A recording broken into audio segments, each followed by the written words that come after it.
देगा।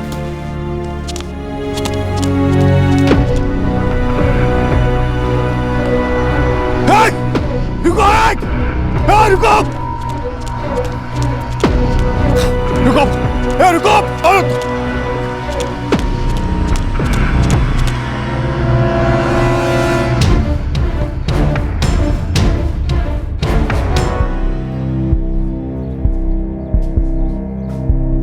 आई सुन, जब मैं घर में न रहूं तो किसी के लिए भी दरवाजा मत खोलना। पहले पूछना कौन है। अगर कोई जवाब न दे या आवाज अनजाने लगे तो दरवाजा बिल्कुल मत खोलना। कल का बिल्कुल नहीं खोलूंगी।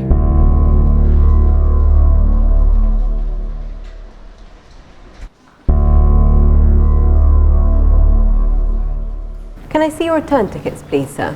Return tickets. Yes, your return tickets to India? I will be booking the ticket now, yes. Sir, this is a tourist visa. You can't travel without a valid return ticket. That's what I'm saying. I will be doing the booking now. No, I don't think you understand. I need to see that return ticket now. Okay, let me explain. See, I am going back to India and I am going to buy a return ticket. Isn't my visa valid? If I don't go back from here as per the visa says, you can then catch me. I'm sorry, sir, but you can't travel without a valid return ticket. Say, listen, let me explain. There is some problem happening Officer here. Johnson to immigration counter immediately. You're not understanding, Please madam. report There to is some problem happening. I need...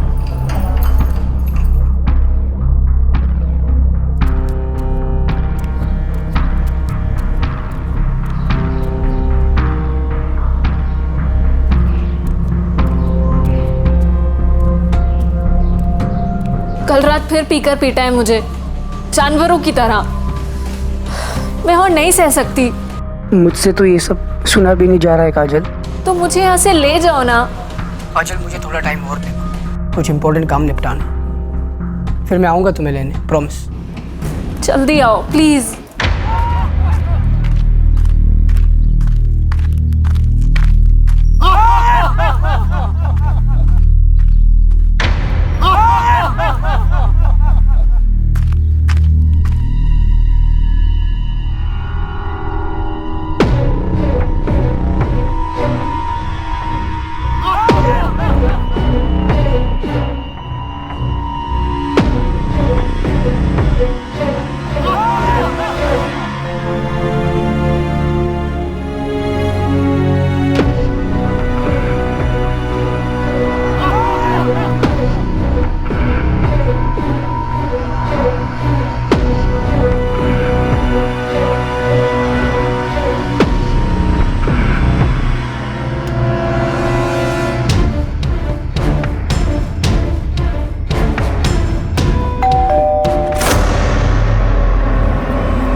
अजी,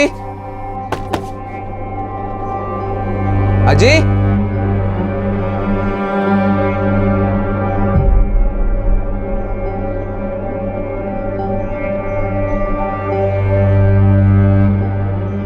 राजन, क्या हुआ है? भाई पता नहीं क्या हुआ है। मैं जब आया तब गेट खुला था और ये दरवाजा भी खुला था। जयदेव काका की गाड़ी भी नहीं है और जयदेव काका और राजी का फोन भी नहीं लग रहा है। भाई कुछ तो हुआ है। मैं पुलिस को फोन करता हूँ अभी के अभी। अरे तुझे पहले ही करना चाहिए था पुलिस को फोन।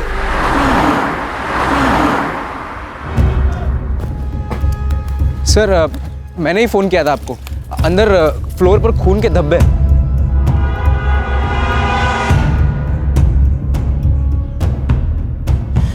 राजन, अशोक काका को फोन कर। हाँ, करता हूँ। जल्दी मिला। अभी कर।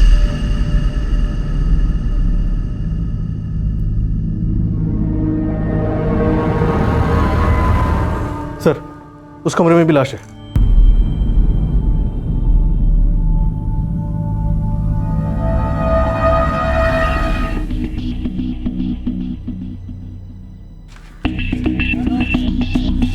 मेरे काका जयदेव परांज पे और आजी आशालता परांज पे, ये दोनों ही रहते थे यहाँ पे। जयदेव काका की शादी नहीं हुई थी। तुमने आखिरी बार कब देखा था इन लोगों को?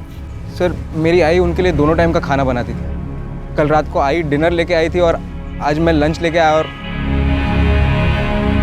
सोहिनी जी, कल रात जब आप इन लोगों के लिए डिनर लेकर आए तब सब सही था? जी बिल्कुल, रोज की तरह ही था। कौन है? माँ जी दरवाजा खोलिए, मैं रोहिणी। कौन है? अरे रोहिणी माँ जी। अरे बाबा कौन? रोहिणी रोहिणी, 3 बार बोला मैंने, रोहिणी रोहिणी रोहिणी। आप मेरी आवाज नहीं पहचानती? जयदेव भाऊ कहाँ है? अपने कमरे में है। जयदेव भाऊ, मैं खाना लगा रही हूँ। आता नहीं रोनी भाभी, मैं बाद में खा लूंगा, अब माँ को खिला दो। मैंने माँ जी को खाना परोसा और मैं चली गई। रोज जैसा ही दिन था, कुछ अलग नहीं था।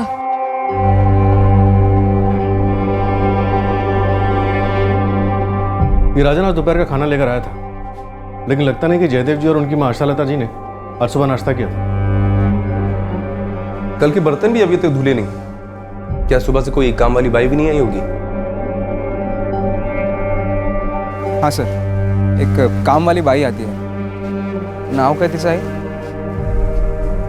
शायद कविता।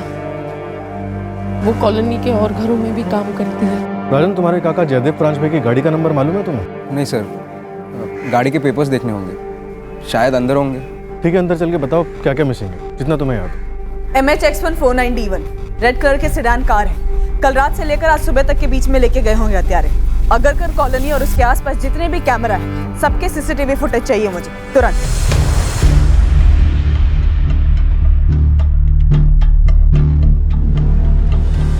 जयदेव काका फोटोग्राफर थे, मगर उनका पूरा कैमरा गियर मिसिंग है।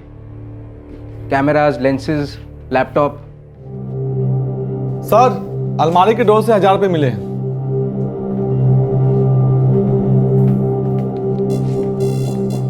और भी पैसे रहे होंगे यहाँ पे? सर जयदेव काका घर पे कितने पैसे रखते थे ये मैं नहीं जानता, मगर उनके वॉलेट में कई सारे डेबिट कार्ड्स और क्रेडिट कार्ड्स रहा करते थे। वॉलेट भी मिसिंग है। तुम्हारे जयदेव काका प्रोफेशनल फोटोग्राफर थे? जी सर, वाइल्ड लाइफ फोटोग्राफर। उन्हें कई सारे अवार्ड्स मिले थे।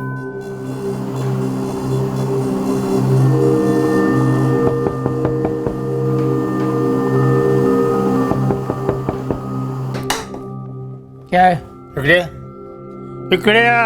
क्या हुआ? ये गाड़ी तुम्हारी है? हाँ, मेरे बॉस की गाड़ी है। 2-3 दिन के लिए इधर ही रहेगी। क्यों, कोई प्रॉब्लम है?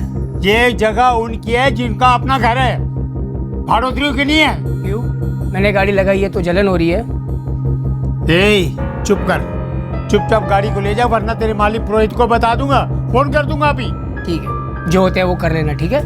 मैं किसी के बाप से नहीं डरता और ये गाड़ी नहीं हटेगी। मैं पुलिस को बुलवा रहा हूँ, जब वो टो करके ले जाएगा तो फिर मत कहना। कल रात को तो हमने ऐसे कोई आवाज नहीं सुनी, लेकिन कोई जोर जबरदस्ती घुस भी जाता तो चिल्लम चिल्ली तो होती ना। हाँ, हमने भी ना कुछ देखा ना सुना, और वैसे भी आशा जी तो कम ही घर से बाहर निकलती थी। हाँ, दूध वाला, पेपर वाला, किसी का तो आना जाना होता होगा जयदेव ट्रांसपे के घर। अब उनके घर कोई आए जाए, हम कहाँ हिसाब रखते बैठेंगे ना मैडम। हमारे घर के काम निपटाते निपटाते ही हमें टाइम नहीं मिलता है। जयदेव जी के यहाँ ना कविता काम किया करती थी, मैंने उसे फ़ोन कर दिया है, अभी आती ही होगी। सर, हर रोज की तरह सुबह 8 बजे से ड्यूटी पर हूँ। तब से कोठी नंबर 7 से मेरा मतलब है कि परंजबे जी की कोठी से ना कोई आवाज़ आई और ना सर मैंने किसी को आते जाते देखा कि जिस पे शक किया जाए। लोकेश, कल रात को 7:30 बजे रोहिणी जी के आने के बाद जयदेव जी के घर पे और कोई आया था? जी नहीं, मेरी ड्यूटी 8 बजे तक थी सर, तब तक सर कोई भी नहीं आया था। अगर सर कोई आया भी होगा ना तो जो नाइट वाला वॉचमैन नितिन है उसको पता होगा। सर ये नितिन आ गया सर, ये नाइट शिफ्ट पे था सर।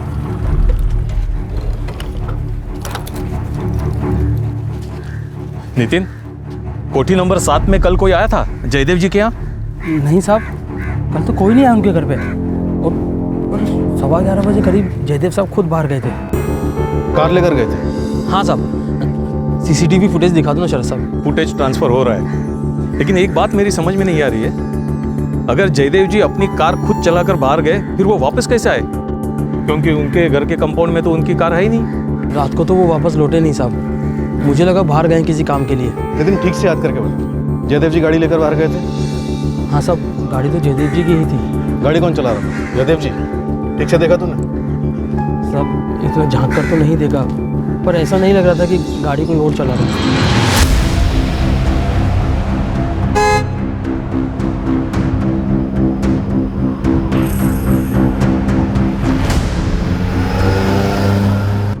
सर, ये है सीसीटीवी फुटेज। सर, अरे ओ मैडम, जो पूछना इधर ही पूछ लेने का ना, मेरे को और तो घर के काम भी खत्म करने हैं। अरे अपने घर का खाना भी पकाना है मेरे को। ज्यादा टाइम नहीं लगेगा अगर तू कहानी ना पकाए तो। बैठो। अरे मैं कहानी काहे को पकाएगी? हाँ, अरे हट हट। मैं किस पे शक कर सकता हूँ सर? देखो राजन, डेथ कब हुई ये हमें पोस्टमार्टम रिपोर्ट आने के बाद ही पता चलेगा। घर में फोर्स एंट्री के कोई निशान नहीं मिले, मतलब जरूर दरवाजा किसी के लिए खोला गया, लेकिन जैसा कि आप लोग बता रहे हैं उससे तो यही लगता है कि जयदेव काफी चौकन्ने किस्म के इंसान थे, किसी अजनबी के लिए दरवाजा नहीं खोलते थे। तो जाहिर सी बात है उन्होंने किसी जान पहचान वाले के लिए ही दरवाजा खोला। अशोक जी, रोहिणी जी, जयदेव पर काफी बेरहमी से वार किए गए। उनकी आशा लता जी की किसी के साथ कोई दुश्मनी थी? अशोक भाऊ, जयदेव भाऊ और मेरे स्वर्गीय पति नरेश, ये तीनों सगे भाई थे और एक दूसरे के बहुत करीब थे। किसी की किसी से कोई दुश्मनी नहीं थी। अब जयदेव भाऊ का अलग से किसी के साथ कोई मसला हुआ हो तो वो हम दोनों को नहीं पता। क्यों आपको अशोक भाऊ?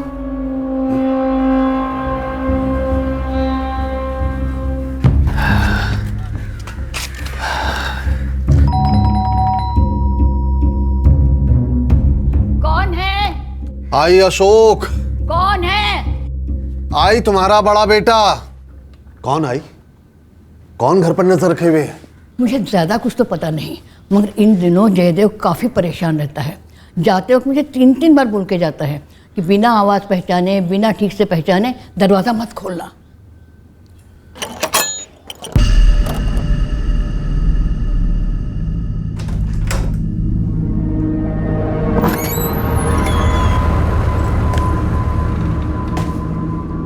अरे अशोक भाऊ, कैसे हो भाऊ? मैं ठीक हूँ, तू बता जयदेव। अरे ये कौन लोग हैं जो घर पर नजर रखे हुए? पता नहीं, ऐसा मुझे लगता है भाऊ। कोई झगड़ा तो नहीं हुआ तेरा? तुझे किसी से कोई खतरा है? तो जयदेव ने किसी खतरे के बारे में बताया आपको? जी नहीं, कुछ नहीं बताया। कब की बात है अशोक जी? यही पिछले हफ्ते की। मैं ऐसे ही आई से मिलने गया था, तब उन्होंने बताया।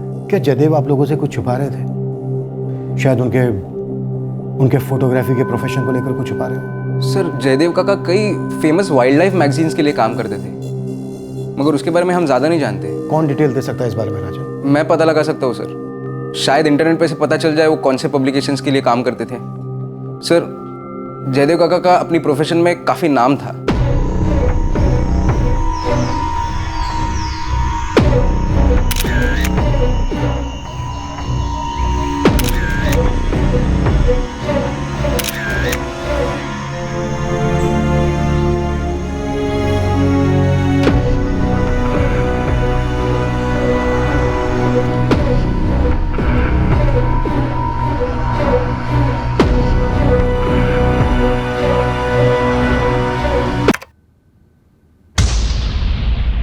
इसमें तो पता नहीं चल रहा गाड़ी कौन चला रहा है, और सीसीटीवी कैमरा भी इतना ऊपर लगा है। सर मैंने नहीं लगाया, वो तो कॉलोनी वालों ने लगाया।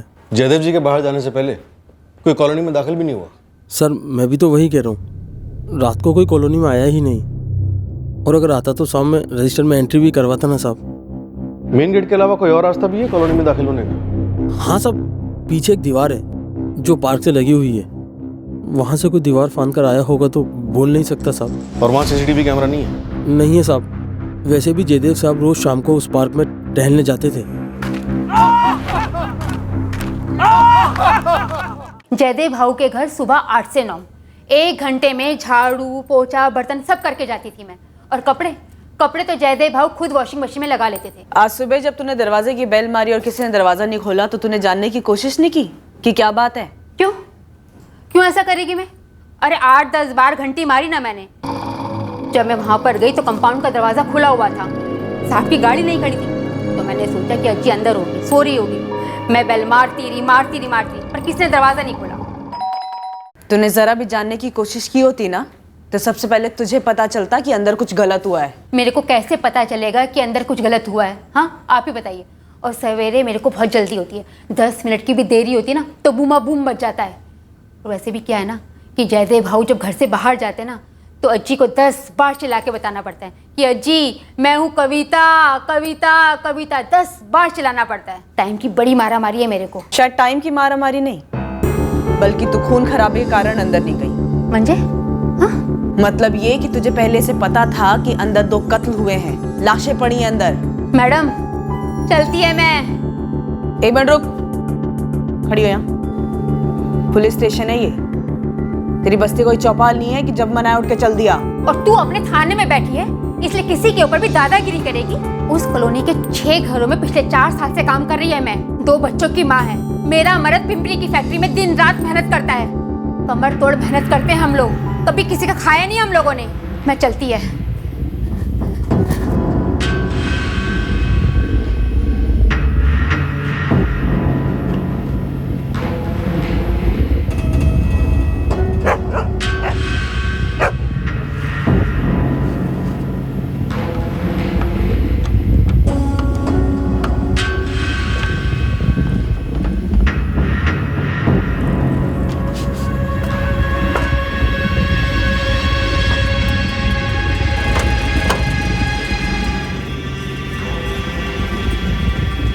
जयदेव प्रांजपे पे 14 वार हुए। 14 वार हुए, पर किसी ने कोई चीखना चिल्लाना नहीं सुना। जहाँ तक मुझे लगता है कि विक्टिम को रिएक्ट करने का मौका ही नहीं मिला, क्योंकि ये हमला अचानक से हुआ होगा। मतलब जयदेव को पता ही नहीं होगा कि वो शख्स जयदेव पर इस तरह से हमला करने वाला है। और जयदेव की माशाल्लाह था, इनका गला घोटा गया ना। That's right. ये देखिए, इनके दाहिने कंधे की ये हड्डी टूटी हुई है, और जहाँ तक मेरा ख्याल है ये बेड से उठी होंगी और कातिल ने इनका गला पकड़ करके पीछे की तरफ बहुत जोर से धक्का दिया होगा। ये जो इनके गले पे उंगलियों के निशान हैं, फॉरेंसिक ने इसे कलेक्ट कर लिया है। मौत की टाइमिंग डॉक्टर? कल रात यही कोई 10-11 के बीच में, क्योंकि इन दोनों के पेट से अनडाइजेस्टेड खाना मिला है।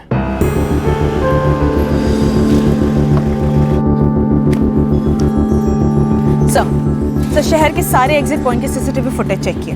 जयदेव प्रांजपे की रेड सेडान कार पुणे से बाहर जाते हुए नहीं देखी गई है। और ये देखिए, ये आगे सीट पर कौन बैठा है ये क्लियर नहीं है, पर फिर भी मैंने गुरु खबरी को काम पे लगा दिया है। सारे लूट के और चोरी के हिस्ट्री शीटर को खंगाल रहा है। क्या ये वाकई में लूट चोरी का केस है? 14 वार किए गए जयदेव बेरहमी से। एक 80 साल की बूढ़ी औरत को गला दबाकर मार डाला गया। मुझे गहरी नफरत की बू आ रही है। सर कुछ पब्लिकेशन हाउसेस के नंबर मिले हैं जिनके लिए जयदेव प्रांजपे फ्रीलांस काम करता था। मैं उनसे बात करती हूँ।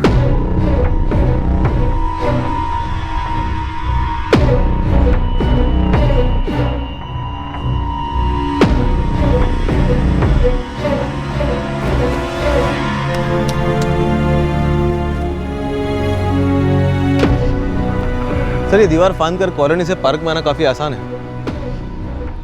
पार्क से ये दीवार फांदकर कॉलोनी में भी जाना उतना ही आसान रहा होगा। सर पार्क रात 9:30 बजे तक खुला होता है, लेकिन पार्क के अंदर जो पहले से होते हैं वो कभी कभार 10-10:30 बजे तक वॉकिंग करते हैं, बातें करते हैं, लेकिन मैं नियमों के मुताबिक 9:30 बजे के बाद किसी को अंदर नहीं आने देता हूँ सर। ये आदमी जयदेव प्रांजपे रोज शाम को पार्क में वॉक करने के लिए आते थे, ऐसा बताया गया हमें। सब आते जाते देखा तो है, नाम मालूम नहीं था मुझे। ये फोटो रख अपने पास। शाम को पार्क में जो भी वॉक करने के लिए आते हैं सबको देखा। जयदेव प्रांजपे को जो भी जानता हूँ सबका नंबर ले और मुझे इस नंबर पे कांटेक्ट कर। जी मैंने अखबार में जयदेव के बारे में पढ़ा, काफ़ी शौक लगा मुझे जानकर। बड़ा ही अच्छा इंसान था, जेम ऑफ अ पर्सन, और एक बेहतरीन फोटोग्राफर भी। जयदेव प्रांजपे के मर्डर के साथ साथ उनका कैमरा, लेंसेज, लैपटॉप और पेन ड्राइव सब मिसिंग है। किसी प्रोजेक्ट या असाइनमेंट पे काम कर रहे थे क्या वो? आपका मतलब कोई ऐसा काम जिससे उसकी जान को खतरा हो? जी हाँ। देखिए मैडम, जयदेव प्रांजपे सिर्फ एक वाइल्ड लाइफ फोटोग्राफर ही नहीं था। इसके अलावा भी जयदेव जंगल में पेड़ों के काटे जाने और सॉइल इरोजन्स जैसे इश्यूज पर आर्टिकल्स लिखता था। इन सब चीजों को लेकर किसी लैंड या सैंड माफिया से कोई अनबन या किसी पॉलिटिकल ग्रुप के साथ ऐसा कुछ था? देखिए, मैं पक्का तो नहीं बता सकता। हमारे किसी आर्टिकल या फीचर के कारण आज तक तो ऐसा हुआ नहीं है, लेकिन जयदेव तो एक फ्रीलांसर था। वो दूसरी मैगजीन्स और ऑर्गेनाइजेशंस के लिए भी काम करता था। जयदेव काफ़ी परेशान और अपसेट थे इस बात को लेकर कि कुछ रईस पावरफुल लोग जंगल की ज़मीन है अपने लैविश रिजॉर्ट्स खड़े करने के लिए हथियार रहे थे। मिस्टर बिनॉय कौन थे वो लोग? कुछ डिटेल में बता सकते हैं आप? पता करना पड़ेगा मैम, बात करनी होगी कुछ लोगों से। मेरी लास्ट मुलाकात जयदेव से किताबों की एक दुकान में हुई थी।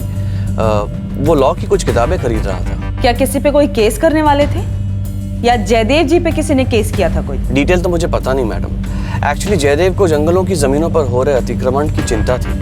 वो इसे रोकने के लिए कुछ करना चाहता था। मिस्टर मुखर्जी, हमारे लिए जानना बहुत जरूरी है कि वो किसके साथ भिड़ गए थे इस मसले को लेकर। आप प्लीज अपने सर्कल में बात कीजिए। रोहिणी, एक सवाल उठ रहा है दिमाग में, एक शक ही समझो। क्या वो हमसे बदला ले रही है? अशोक भाऊ, क्या कह रहे हैं आप? अगर वो इन सब के पीछे है तो आपको लगता है कि हमारी बारी भी जल्दी आएगी? पता नहीं। अगर वो बदला ले रही है तो उसने जयदेव को क्यों मारा? उसका सबसे ज्यादा गुस्सा तो आई पर था ना, हम पर था ना। पर उसे हमारी बातों और फैसले का पता कैसे चला होगा?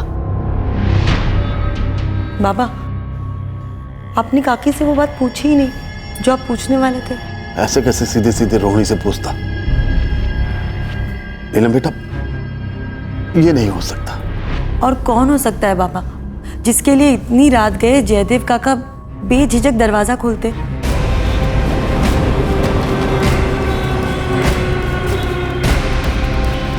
आशालता प्रांसपे और जयदेव प्रांसपे, इन दोनों की कॉल रिकॉर्ड्स हमें तुरंत चाहिए। हमारे लिए पता करना बहुत जरूरी है कि उनके घर आने से पहले किसने उनको कॉल किया था। मैडम, जयदेव प्रांसपे और आशालता प्रांसपे दोनों के फोन IMEI ट्रैकिंग पर डाल दिए हैं, लेकिन फोन अभी तक एक्टिवेट नहीं हुए। दीपाली साइबर टीम से रेगुलर कांटेक्ट में रहो, उनसे बोलो लगातार चेक करते रहो।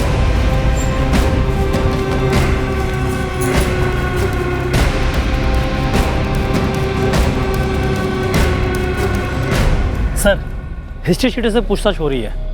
ये जो कैमरे और लैपटॉप चोरी हुए हैं, कहीं इनमें तो कोई राज नहीं छुपे हुए या कोई आपत्तिजनक चीज छुपी हुई इसमें? ये एंगल भी है हमारा, पर अभी तक कुछ ठोस नहीं उभरा है। सर, ये जयदेव और उसके बड़े भाई अशोक के बीच एक मंझला भाई भी था, नरेश, जो ऑफ हो गया। राजन के पिता, रोहिणी के पति। और सर, जो ये कोठी थी जिसमें जयदेव और उसकी माँ आशालता रहते थे, वो पुश्तैनी है। जायदाद का मामला, फैमिली मैन बन, कुछ हाथ लगाते रहे?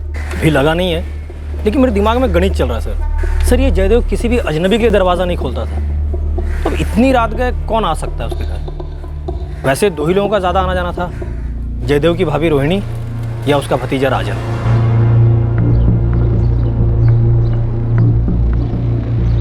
गौतम जी? जी, वो वॉचमैन ने मुझे जयदेव का फोटो दिखाया था। मैं अच्छी तरह से जानता था उसे। गौतम जी, क्या आप कुछ बता सकते हैं? हमारा मानना है कि कोई इस पार्क की दीवार को फांदकर कॉलोनी में दाखिल हुआ होगा। जयदेव परेशान तो था। किस बात को लेकर? नहीं बताया, लेकिन आंखें सब बोल देती है। वो बेचैन रहता था। हाँ, इतना तो हमने भी सुना है कि जयदेव जी को किसी बात का डर था। वो अपनी माँ से भी बार बार बोलते थे कि बिना नाम जाने किसी के लिए भी दरवाजा मत खोलो। सुबह से एक किस्सा याद करने की कोशिश कर रहा हूँ जयदेव के बारे में। कैसा किस्सा? कुछ याद नहीं आ रहा है। कुछ हुआ तो जरूर था, पर क्या हुआ था, कब हुआ था, याद नहीं कर पा रहा हूं मैं। गौतम जी, प्लीज याद करने की कोशिश कीजिए। शायद आपकी बताई कोई बात हमें इस केस में सुराग दे सके। एक शाम थी, हम लाफ्टर क्लब वाले लोटपोट हो रहे थे। में मेरी नजर सामने जयदेव पे पड़ी।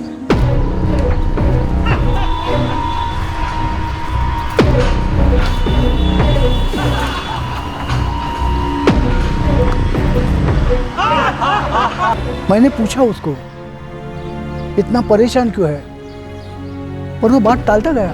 क्या उन्होंने कभी लैंड माफिया या जंगल माफिया का जिक्र किया आपसे, जिसके खिलाफ वो लिखा करते थे? मुझे अपने दिमाग पे जोर देना होगा। कुछ था जरूर, पर मुझे याद नहीं आ रहा है। देखो मैडम जी, मैं बोलने को तो बोल दूंगी, लेकिन मेरा नाम नहीं आना चाहिए, नहीं तो लोग कहेंगे कि भाग्यश्री चुगली करती है। निश्चिंत रहो तुम, तुम्हारा नाम नहीं आएगा। आप वो कविता से दोबारा पूछताछ करो। क्यों? उसने कुछ बताया क्या? वो कविता मेरे घर में भी काम करती है ना, तो काम करते करते उसने मुझे कहा कि कोई तो औरत है। औरत है? कौन औरत? ये बात आप कविता को ही पूछ लीजिए ना।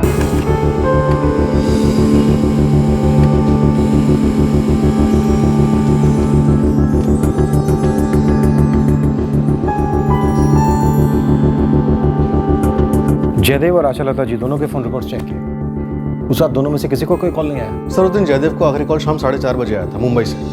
मैंने बात की तो बोला जयदेव का कोई दोस्त है। उसके बाद जयदेव के फोन पर कोई भी कॉल नहीं आया। यानी जो भी आया बिना बताए अचानक से आया होगा और बेल बजाई होगी। और जयदेव ने शायद अपनी आदत से विपरीत दरवाजा खोला होगा, पर दरवाजा खोलने से पहले आई होल से तो जरूर झांका होगा।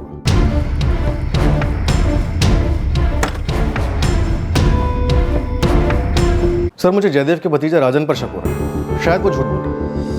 दरवाजे पर खून के धब्बे देखकर वो अंदर ही नहीं गया। मुझे तभी डाउट हुआ था शायद उसकी मां रोहिणी भी मिली हुई, शायद कोठी का कोई मामला, या शायद जयदेव के बड़े भाई अशोक भी शामिल है। उनके हाव-भाव दुख से ज्यादा टेंशन के लग रहे थे। हो सकता है इन लोगों ने मिलकर कोई झूठी कहानी रची। और वो नौकरानी कविता, वो भी तो शामिल हो सकती है। कह रही है कि उसने बार बार बैल बजाई, 10 मिनट तक दरवाजे के बाहर खड़ी रही, फिर भी उसको पता नहीं चला कि दरवाजा खुला हुआ है। कौन सी औरत की बात की थी मैं, और किसने बताया तुमको? एक कान पत्ती का माँ, वरना बुलाऊंगी अभी तेरे आदमी को, तेरे बिरादरी के सारे लोगों को, उसके बाद सबसे पूछताछ होगी। अब तू देख ले कि क्या करना है। आदमी को बीच में क्यों लेकर आती हो? हाँ, तो फिर औरत का नाम बोल। मेरे को उस औरत का नाम तो नहीं पता, मैंने तो बस ऐसे ही बोल दिया था कि उस औरत से पूछताछ करनी चाहिए। इस औरत से? अरे वही औरत जो जयदेव भाऊ को फोन किया करती थी। जब मैं जयदेव भाऊ के घर काम करती थी तो मैंने कई बार देखा कि जयदेव भाऊ को कोई फोन आता था और वो पक्का किसी औरत का था। तुझे कैसे पता होता था कि औरत का ही फोन है? मैं एक औरत है, आदमी की आवाज और उसकी हंसी दोनों से पहचान जाती है।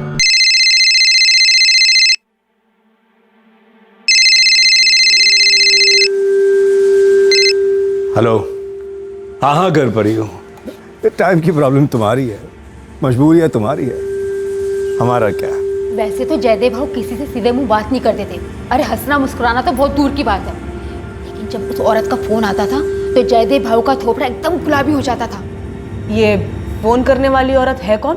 ये तो मेरे को नहीं पता, मैंने तो बस जयदेव भाऊ के हाव भाव से पहचान लिया कि हो ना हो वो किसी औरत से ही बात करते थे।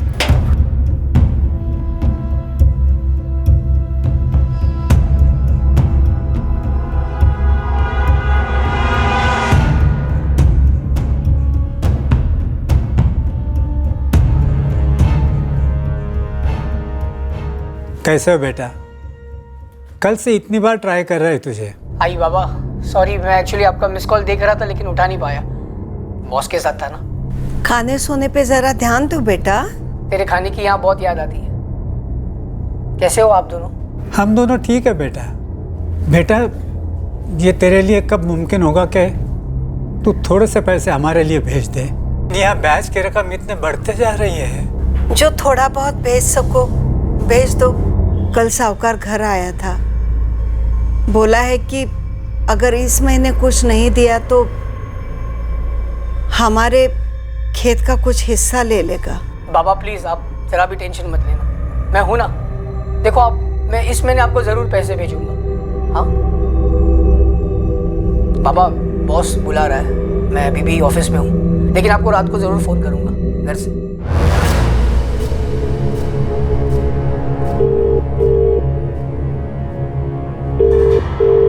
हेलो। कल 11:30 बजे बोरीवली चर्च के बाहर। सच? हाँ काजल, अपना बैग रात को ही पैक कर लेना। हाँ, और मोबाइल फ़ोन घर पे ही छोड़ना। बोरीवली चर्च के ठीक पीछे। आओगे ना? मैं आऊँगी, ज़रूर आऊँगी। औरत जयदेव की जिंदगी में? जी, औरत थी जयदेव की जिंदगी में। मुझे नहीं मालूम, और अगर कोई औरत थी भी तो ये जयदेव की निजी बात है, उसने मुझे नहीं बताया कभी। अशोक जी, आप तीनों भाइयों के बीच पुश्तैनी कोठी को लेकर खटास थी। खटास? जी, थी ना खटास आप लोगों के बीच? कोई खटास नहीं थी हम लोगों के बीच। मेरे पति नरेश के गुजर जाने के बाद उनके दोनों भाइयों ने, जयदेव भाऊ और अशोक भाऊ, उन्होंने बहुत अच्छा व्यवहार किया हमारे साथ। रोहिणी जी, मैं कोठी के बंटवारे को लेकर बात कर रही हूँ, उसे तो लेकर खटास थी?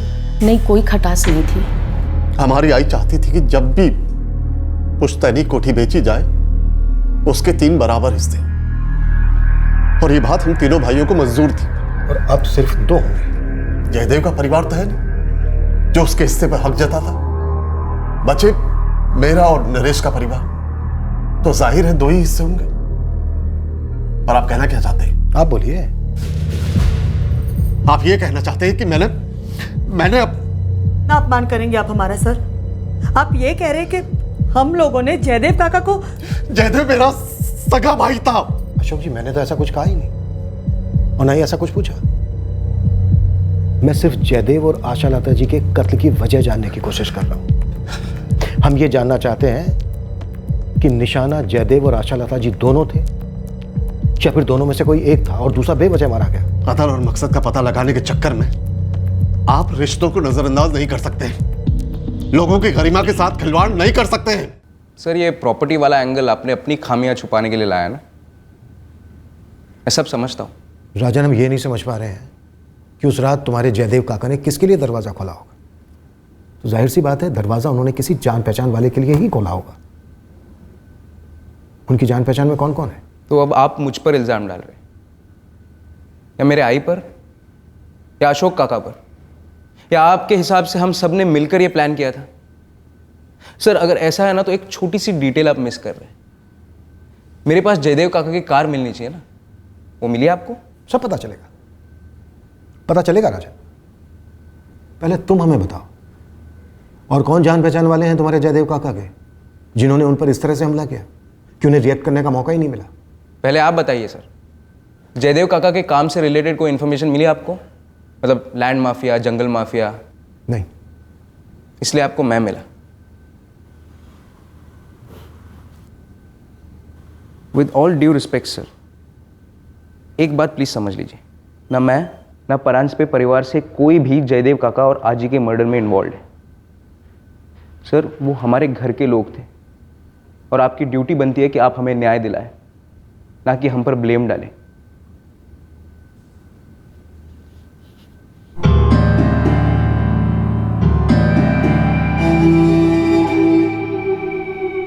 बेटा, हम डरे हुए हैं सर। पहले उसने जयदेव काका और आजी को मार डाला, और अब शायद हमारा नंबर होगा। क्यों डर लग रहा है तुम लोगों को? कोई क्यों मारना चाहेगा तुम्हारे पूरे परिवार को? ऐसा कुछ हुआ है? और ये बात तुम लोगों ने हमें पहले क्यों नहीं बताई? क्योंकि उस औरत के साथ अब हमारा कोई संबंध नहीं। मेरे पिताजी जयदेव काका और अशोक काका ने उनके साथ सारे संबंध तोड़ दिए थे। किस औरत की बात कर रहे हो तुम राजा? क्या वो हमसे बदला ले रही है? अगर वो इन सब के पीछे है तो आपको लगता है कि हमारी बारी भी जल्दी आएगी? मेरे पिताजी जयदेव काका और अशोक काका की एक सगी छोटी बहन, गौरी आप्टे नाम है उनका, मगर अब वो कहाँ है ये हम नहीं जानते। और तुम लोगों को डर है कि शायद गौरी आप्टे तुम लोगों को मार डालेगी। क्यों करेगी वैसे? क्योंकि वो अब हमारे परिवार का हिस्सा नहीं है सर। हमने उससे सारे रिश्ते तोड़ दिए, इसलिए शायद वो शायद पता नहीं है सर। पता नहीं ये सब सच है या वहम है या क्या है।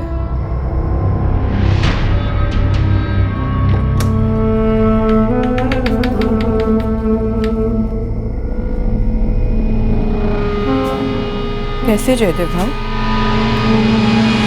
तुम्हारे पूरे परिवार ने गौरी आप्टे के बारे में हमसे छुपाया, इसका कोई खास कारण? सर, उनके बारे में आप आइए अशोक काका से पूछिए। मैं उन्हें आखिरी बार 20 साल पहले मिला था, उसके बाद आज तक मैंने उन्हें देखा भी नहीं है।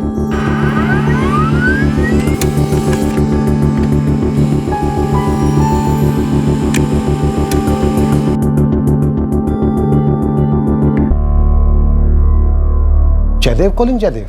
हाँ सर, अजीब है। मैं उस औरत को ट्रेस करने की कोशिश कर रहा था जिसका जिक्र उस नौकरानी कविता ने किया। ये एक नंबर मिला जिससे जयदेव परांजपे की लगातार बातें होती थी। मुझे लगा ये वही औरत होगी जिसका जिक्र नौकरानी ने किया था। आखिरी बार ये फोन 18 तारीख को स्विच ऑन हुआ था, अभी स्विच ऑफ है। और ये नंबर भी जयदेव परांजपे के नाम पर रजिस्टर्ड है, उसी के एड्रेस से। और सिर्फ जयदेव परांजपे को इस नंबर से कॉल्स किए गए।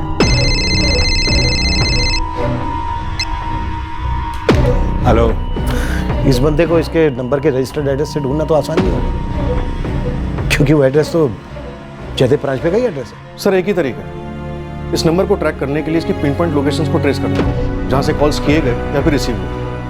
या जिस मोबाइल में सिम कार्ड एक्टिव था उस मोबाइल की IMEI को ट्रैकिंग पे डाल सकते हैं। हो सकता है कोई दूसरा सिम उसमें एक्टिव है।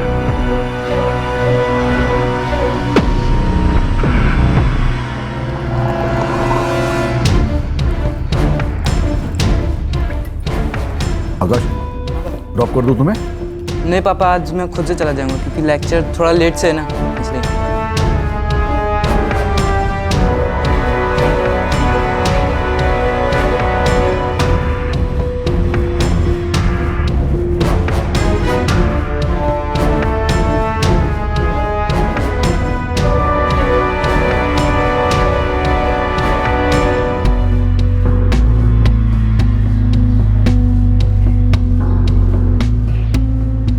हम कहाँ जा रहे हैं?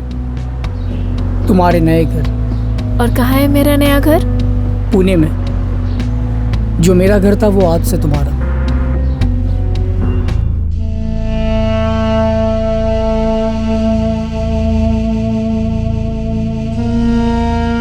हमें इंतजार था कि हम कब जयदेव परांजपे के भाई अशोक परांजपे और उनकी भाभी रोहिणी परांजपे से गौरी आप्टे के बारे में जानकारी ले सकेंगे, लेकिन उससे पहले एक ऐसी जानकारी सामने आई जो इस केस के लिए अहम थी।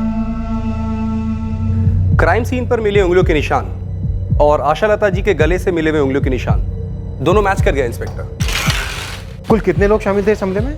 अभी तक तो हमें सिर्फ एक ही सेट ऑफ फिंगरप्रिंट्स मिले हैं। जयदेव परांजपे खुद काफी फिट थे, उन पर 14 इतने गहरे वार करना, मतलब बंदा जरूर तगड़ा रहा होगा, काफी मजबूत। अमित, आर यू श्योर इस एक बंदे के अलावा किसी और के फिंगरप्रिंट्स नहीं मिले? हम श्योर है सर, लेकिन एक पॉसिबिलिटी है, हो सकता है कि इस हद तक प्लानिंग की गई हो कि दूसरा साथीदार ग्लव्स पहन के ऑपरेट कर रहा था।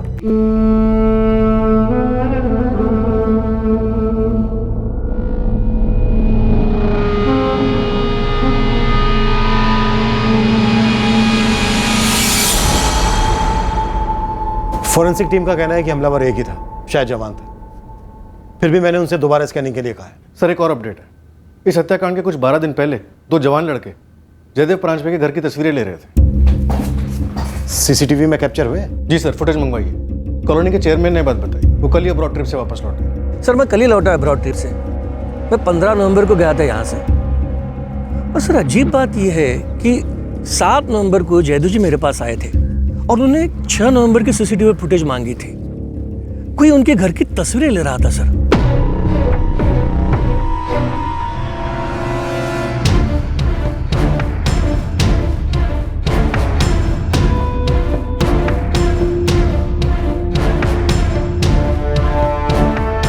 ये 2 थे जयदेव जी? बिल्कुल यही 2 थे। मैंने इनको आवाज भी लगाई तो ये भाग गए। फिर मैं तुरंत वॉचमैन लोकेश को पूछने गया, वो केबिन में था ही नहीं। अरे उसने तो इन दोनों को ना आते देखा है ना जाते। सर उस समय इस बात पे इतना ध्यान नहीं दिया था, इतना सीरियस नहीं लगा था तुम्हें। हमें सीसीटीवी की फुटेज तुरंत चाहिए वसुदेव जी। पूरी कॉलोनी में फोटो घुमाई, पर कॉलोनी में तो किसी ने भी इन दोनों लड़कों को नहीं पहचाना। गुरु खबरी से कहो कि पता लगा ये दोनों लड़के कौन है, कहीं इनका कोई क्रिमिनल रिकॉर्ड तो नहीं है। अशोक जी, रोहिणी जी आ रहे हैं? Yes sir. वैसे सर जब उनसे फोन पे बात हुई तो उन्होंने इतनी हिंट दी कि उनकी जो छोटी बहन गौरी आप्टे 20 साल पहले उसकी किसी से शादी हुई, फिर उसने उसे छोड़ दिया किसी दूसरे के लिए, धोखा दिया। क्यों, कुछ बोले? नो सर, इसके अलावा ज्यादा कुछ नहीं बोले। मैंने सोचा यहाँ आ जाएंगे तो डिटेल में बात हो जाएगी। काका जो है असलियत वो बता दीजिए, अब जो है वो है।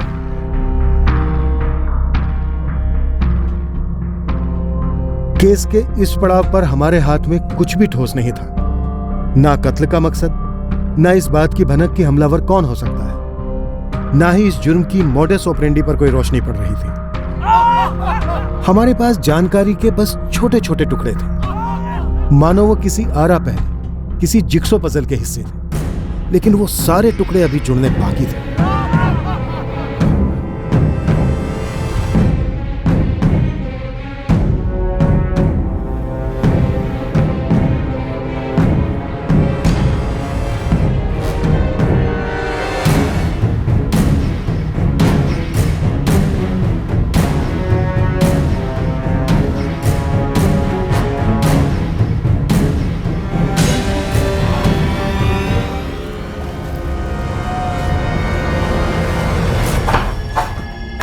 एक और काम मिला है भाई। ये काम करते करते हमारी जिंदगी का असली मकसद मत भूल जाना। तो सवाल ही पैदा नहीं होता भाई।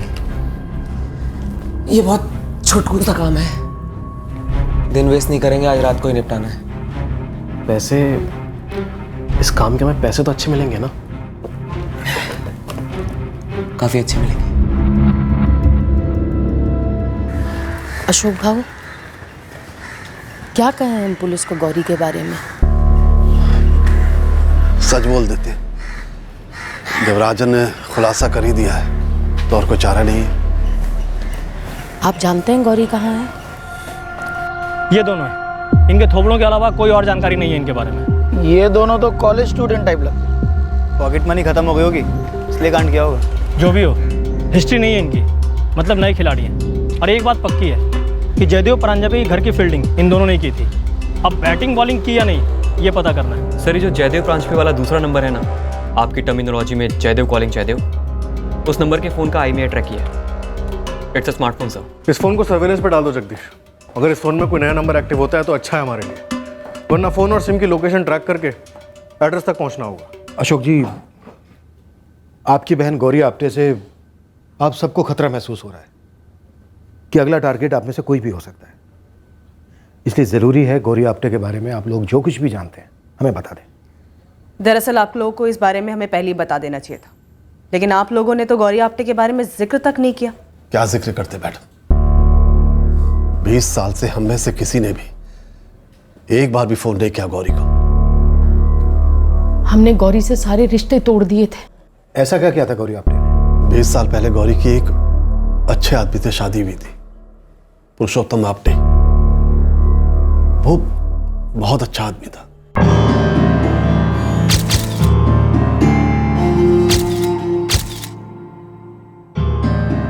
एक साल भी नहीं हुआ था शादी को, गौरी ने पुरुषोत्तम को छोड़ दिया और वो किसी समीर अधिकारी के साथ भाग गई। बस एक चिट्ठी छोड़ के गई और लिखा है कि मैं जा रही हूँ। कहाँ, क्यों, कुछ नहीं लिखा। पुरुषोत्तम, ऐसे कैसे चली गई गौरी बिना कुछ बताए? अरे कुछ तो लिखा होगा ना। चिट्ठी में लिखा है कि उसे और कोई मिल गया है। कौन? नाम तो नहीं लिखा, पर लिखा है कि मुझे ढूंढने की कोशिश मत करना। बहुत गलत किया गौरी ने, ऐसी शर्मनाक हरकत आई। कहाँ चली गई गौरी? ऐसे कैसे चली गई? मुझे तो यकीन ही नहीं हो रहा। बह गई होगी गौरी। मला क्या लगता है, हमें उसे ढूंढ कर उसे समझाना चाहिए। पुरुषोत्तम अच्छा आदमी है, आई एम श्योर वो उसे माफ कर देगा। नरेश बाबू आइए उसे ढूंढते हैं। ढूंढा उसे जाता है जयदेव जो खो गया। गौरी का यूं किसी को बिना बताए जाना, चिट्ठी में लिखना कि उसे ढूंढा ना जाए, इससे एक बात साफ होती कि उसने ये बहुत सोच समझकर और अपने होशो हवास में किया है। कोई बैकी नहीं है वो। हमें ऐसा लग रहा था कि जैसे हम गौरी को कभी जान ही नहीं पाए। ऐसा लग रहा था कि जैसे वो कोई और ही है।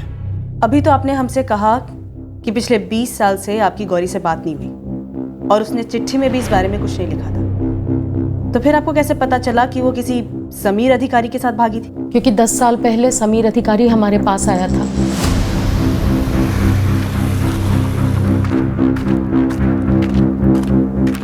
गौरी ने विश्वासघात किया मेरे साथ। जॉइंट अकाउंट साहब, घर का पूरा सोना साहब, इतना भरोसा किया, इतना बड़ा धोखा दे गई। और समीर अधिकारी, ये धोखेबाजी की बात ना तुम तो ना ही करो। तुम और गौरी ने मिलकर उस पुरुषोत्तम को बर्बाद कर दिया था, भूल गए? हमें तो अभी तुमसे ही पता लगा कि वो तुम्हारे साथ भागी थी। वो 10 साल पहले हुआ था, तब हुआ था। अब ये बात को मायने नहीं रखती। हमारे लिए हमेशा मायने रखेगी। जब इज्जत जाती है ना तो हमेशा के लिए जाती है। जो अपने पति के साथ धोखा कर सकती है वो अपने प्रेमी के साथ भी तो धोखा कर सकती है। एक बात समझ लो आप लोग, मैं उस पुरुषोत्तम की तरह कोई फट्टू चंद नहीं हूं जो मुझे टिश्यू पेपर की तरह इस्तेमाल करके फेंक दें। गौरी को तो मैं जहन्नुम से भी ढूंढ के लाऊंगा और ऐसा सबक सिखाऊंगा साली को कि भागना तो दूर चलने तक के भी लायक नहीं रहेगी। समीर, मुझ संभाल के बात करो। मत भूलो मेरी छोटी बहन के बारे में बात कर रहे हो तुम। अगर गौरी को तुम्हारे कारण कुछ हुआ ना तो मैं तुम्हें दिखा दूंगा कि मैं तुम्हारे साथ क्या कर सकता हूं। बस इतना कर दो, मुझे मेरे पैसे लौटा दो। फिर गौरी कहां भागी, किसके साथ भागी, मुझे इससे कोई मतलब नहीं है। मुझे सिर्फ अपने पैसों से मतलब है। 10 साल से उसने हमसे कोई कांटेक्ट नहीं रखा है तो अब क्या रखेगी? और तुम कह रहे हो कि वो धोखा देकर भागी है, तो क्या वो यहां आने वाली है? सुनो, वो हमारी अब कुछ नहीं है, हमारी कोई बहन थी नहीं। तुम्हें काय सांगता भाऊ, हमारे लिए कोई कैसे नहीं है।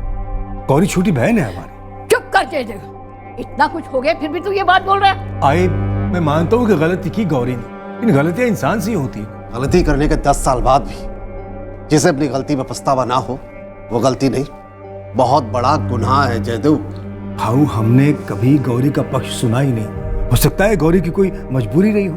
धोखेबाजी मजबूरी नहीं, फितरत में होती है। क्या पता वो कल हम सब लोगों को बर्बाद कर दे।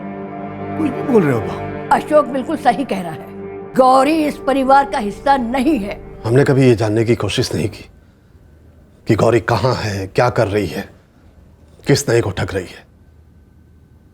एक जयदेव भाऊ ही थे जो गौरी को याद करते थे। इन तीनों भाइयों में वही गौरी के करीब थे। रोहिणी जी, क्या गौरी आपटे जयदेव जी के साथ टच में थी?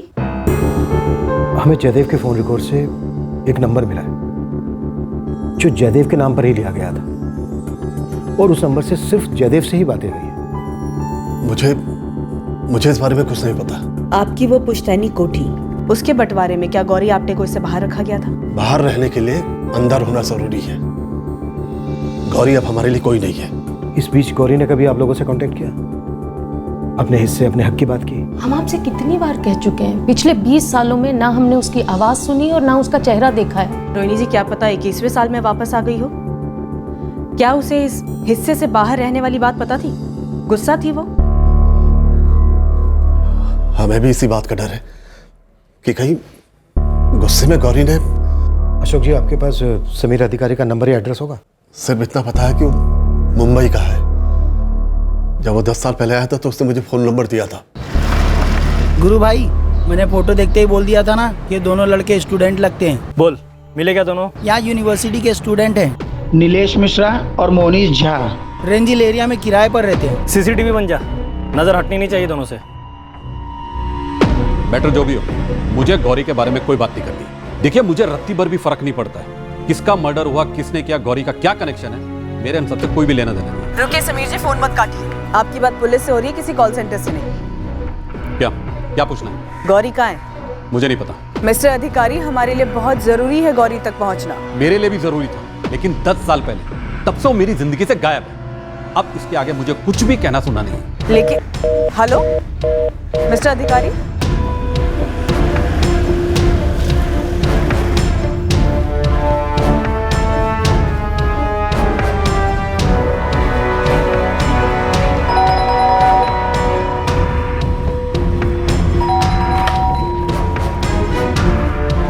जी, तेरा जोड़ीदार कहाँ है? जोड़ीदार? ये क्यों सर, क्या हुआ? समीर अधिकारी ने फोन स्विच ऑफ कर लिया है। एक टीम लेकर मुंबई निकलो, टटोलो इस समीर अधिकारी को। हमें गौरी आपटे तक पहुंचना है। वो एक है जिसका मोटिव नजर आ रहा है इस क्राइम में। वो इस क्राइम की मास्टरमाइंड हो सकती है।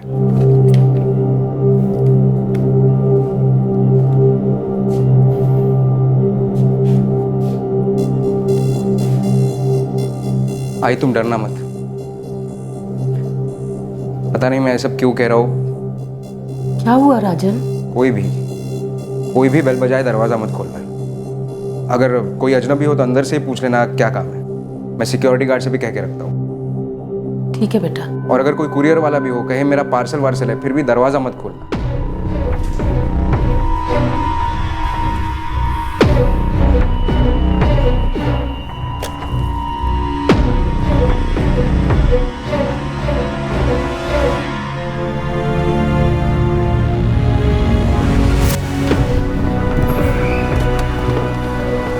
हम तो यूं ही गए थे आकर कर कॉलोनी सर। सर कोई रूल है क्या सर? सर उस हाउसिंग कॉलोनी में एंटर नहीं कर सकते। बेटा सवाल हम पूछेंगे, अपनी कहानियां तैयार रखो। आपके कहने पे हमने सारे फिंगरप्रिंट्स को दोबारा स्कैन किया।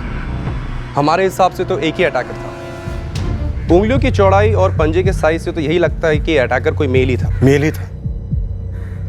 गलती की कोई गुंजाइश अमित? ना के बराबर सर। लेकिन क्यों? आपके रडार में कोई फीमेल है क्या? हाँ, विक्टिम आशा लता की बेटी जयदेव की छोटी बहन गौरी आप्टे। वो अब तक इस केस की एक मिसिंग कड़ी है। वैसे उसके पास मर्डर का मकसद तो है। हमने 2 लड़कों को भी हिरासत में लिया है जो जयदेव के घर पर नजर रखे हुए थे। वैसे जयदेव और उनकी माँ आशा लता किसी अजनबी के लिए दरवाजा नहीं खोलते थे। शायद अजनबियों के साथ कोई पहचान वाला हो, जैसे कि ये गौरी आप्टे।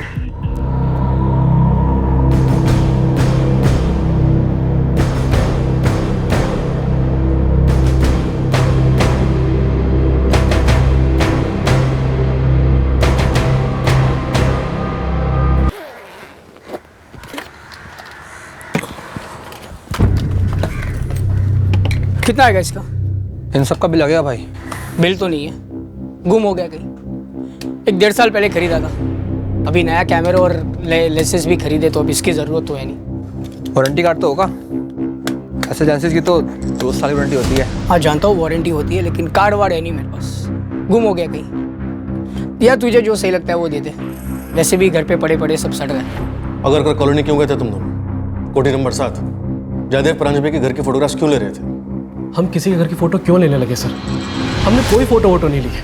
सर हम पटना से बिलोंग करते हैं, इधर MSc कर रहे हैं यूनिवर्सिटी में। इस मर्डर वर्डर से हमारा कोई ताल्लुक नहीं है सर।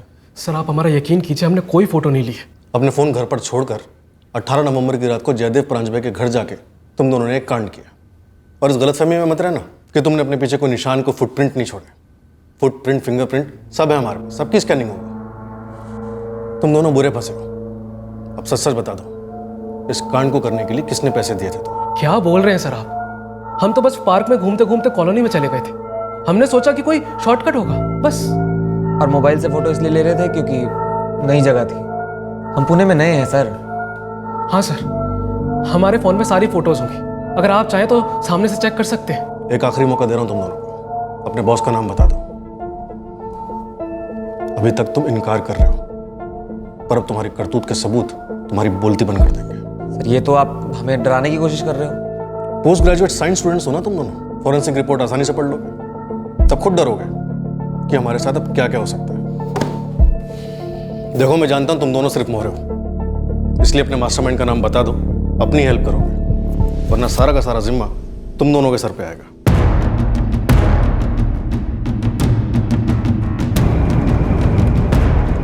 अब हमारी तहकीकात को एक मंजिल मिल गई थी, गौरी आप्टे।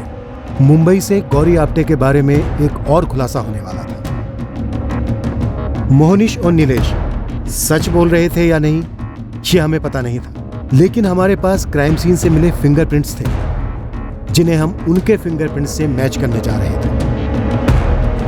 जलाराम कॉलोनी फड़के रोड, दोबारा बोल रहा हूँ, जलाराम कॉलोनी फड़के रोड। हमारे हाथों में जो था उसके अलावा इस डबल मर्डर केस के 2 और अहम पहलू हमारे सामने आए। पहला था जयदेव परांजपे की कार, जिसकी शिकायत एक लोकल पुलिस स्टेशन में की गई थी उस हाउसिंग कॉलोनी से जिसके बाहर वो कार पार्क थी, और वहां किसी को पता नहीं था कि वो कार किसकी है। और दूसरा पहलू था जयदेव कॉलिंग जयदेव वाला रहस्य। हेलो सर, जगदीश साइबर से एक गुड न्यूज़ है सर। जयदेव परांजपे का दूसरा नंबर हमने ट्रैक कर लिया। कोई दूसरा नंबर एक्टिव हुआ है मोबाइल पे? नहीं सर, पर हमने इंस्ट्रूमेंट की परचेज इनवॉइस से ट्रैक कर लिया। कारवे रोड का एड्रेस है, किसी उर्मिला वाडीकर के नाम का। सर कार का नंबर अलग है, लेकिन कार की डिटेल्स जयदेव परांजपे की कार से मैच हो रही है जो हमारे सिस्टम पर फ्लैश हुआ था। कार में कोई पेपर्स नहीं मिले, लेकिन सर्विस बुक मिला है जो जयदेव परांजपे के नाम की है। बढ़िया गया, तो तुरंत कार को हमारे थाने भेज दो।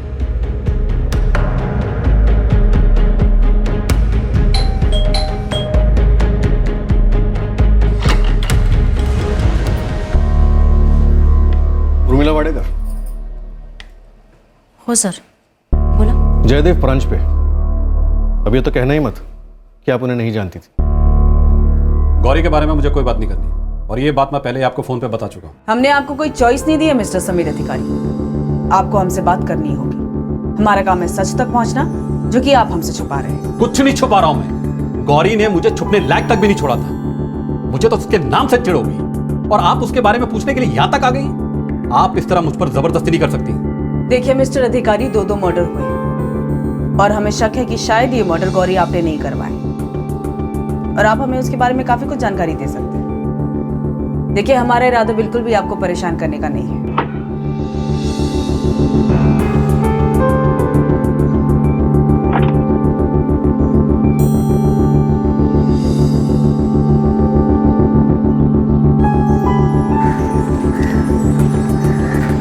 नंबर प्लेट चेंज किया गया है सर। गाड़ी शहर से बाहर ले जाने का इरादा होगा, फिर आइडिया ड्रॉप क्या होगा? कांस्टेबल गायतोंडे ने बताया कि जलाराम कॉलोनी में काफ़ी गाड़ियां पार्क रहती हैं। हत्यारे ने सोचा होगा कि उन्हीं गाड़ियों के बीच जयदेव की ये गाड़ी छुप जाएगी।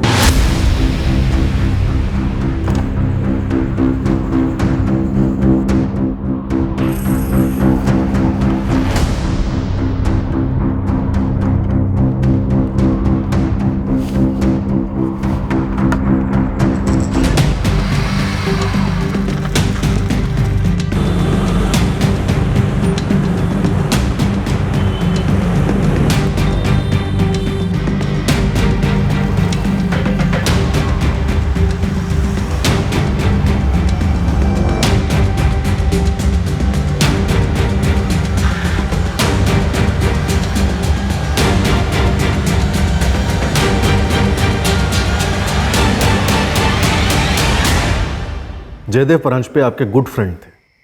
उर्मिला जी, हम पुलिस वाले हैं, पेज 3 पत्रकार नहीं। जो आपने गुड फ्रेंड बोल दिया और हमने गुड फ्रेंड छाप दिया। जयदेव परांजपे के नाम पे ली गई सिम कार्ड से आप उन्हें रोज़ फ़ोन करती थी, वो भी आपको फ़ोन करते थे। कभी कभी लंबी घंटों नॉन स्टॉप बातें होती थी, और सिर्फ गुड फ्रेंड। सोनी, इनके पति हैं पवन वाडेकर, बुला के लेकर आओ। अफेयर था मेरा और जयदेव परांजपे का अफेयर था। आप दोनों की ये गुड फ्रेंडशिप, सॉरी अफेयर, कब शुरू हुआ? हम 3 साल पहले मिले थे। पहले गुड फ्रेंड ही थे, धीरे धीरे करीब आए। हम अक्सर मिलते थे, ढेर सारी बातें भी हुआ करती थी। वो दूसरे सिम कार्ड वाला आइडिया जयदेव का ही था। तो मिला है कि तुम्हारा नया सिम। अब तुम जितना चाहो, जब चाहो मुझसे बात कर सकती हो, तुम्हें आसानी रहेगी। जानते हो जयदेव, कभी कभी मैं सोचती हूँ कि हम पहले क्यों नहीं मिले। अब मैं अक्सर सोचता हूँ कि मिले तो सही। सोचो, अगर मिले ही ना होते तो जिंदगी क्या होती। और जाहिर है कि जयदेव कॉलिंग जयदेव का मकसद ये था कि आपके पति पवन से आप दोनों के अफेयर की बात छुपी रहे। कौन सी शादीशुदा औरत चाहेगी कि उसके अफेयर की बात उसके पति को पता चले? तो उर्मिला जी, आपने जयदेव और उनकी माँ के मर्डर के बारे में तो अखबार में पढ़ा ही होगा, क्योंकि उसके अगले ही दिन आपने जयदेव का दिया हुआ नंबर बंद कर दिया। उनके अंतिम दर्शन के लिए भी नहीं गई। क्या लगा, आप ऐसा करेंगी तो हम आप तक पहुंच नहीं पाएंगे? नहीं सर, ऐसा कुछ भी नहीं लगा। रही बात जयदेव के अंतिम संस्कार में ना जाने की, तो अगर मैं वहां जाती तो मेरे पति पवन का शक मुझ पर बढ़ जाता। क्या आपके पति पवन को आप पर शक था? जी, वो मेरा पीछा करते थे।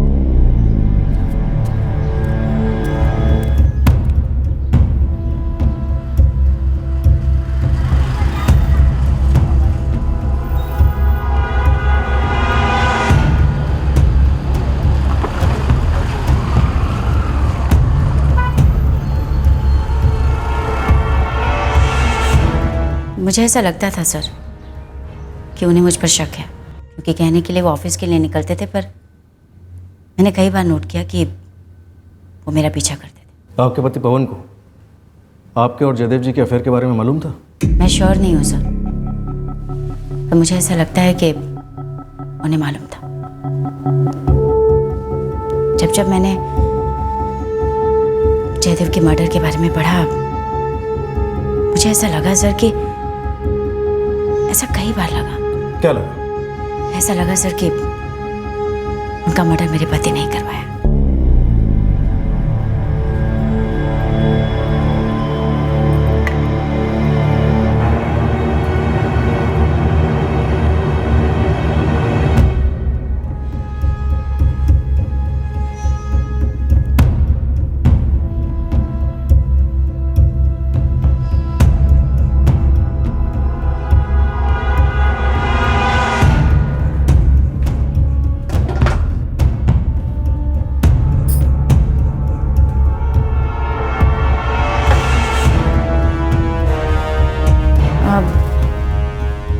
आपके लिए साबूदाने की खिचड़ी बना दूं?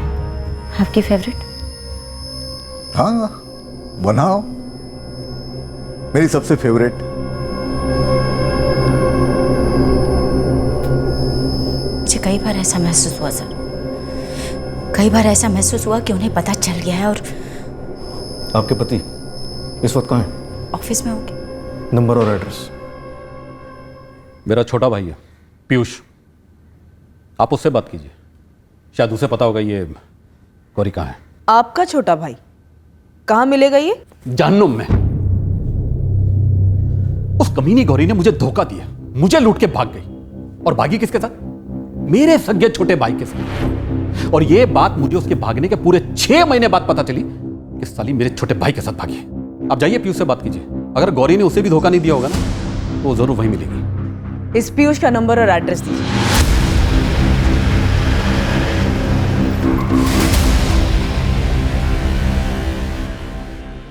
ये स्टूडेंट्स नीलेश मिश्रा और मोनिश झा, इन दोनों के फिंगरप्रिंट्स क्राइम सीन पर मिले फिंगरप्रिंट्स और आशालता जी के गले से मिले फिंगरप्रिंट्स से मैच नहीं करते हैं। हत्यारा इन दोनों में से कोई नहीं है सर, लेकिन हाँ आपके लिए एक लीड है। अमित, कोई सॉलिड लीड चाहिए मुझे। ये लीड हमें जयदेव के कार के नंबर प्लेट से मिली है। नंबर प्लेट तो ऑब्वियसली जाली है, लेकिन नंबर प्लेट के पीछे उस दुकान का हॉलोग्राम बना हुआ है जहां से ये नंबर प्लेट बनवाई गई थी। रोशन ऑटो वर्क्स, औंध पेंधारी चौक का एड्रेस है सर। एड्रेस तुरंत टेक्स्ट करो।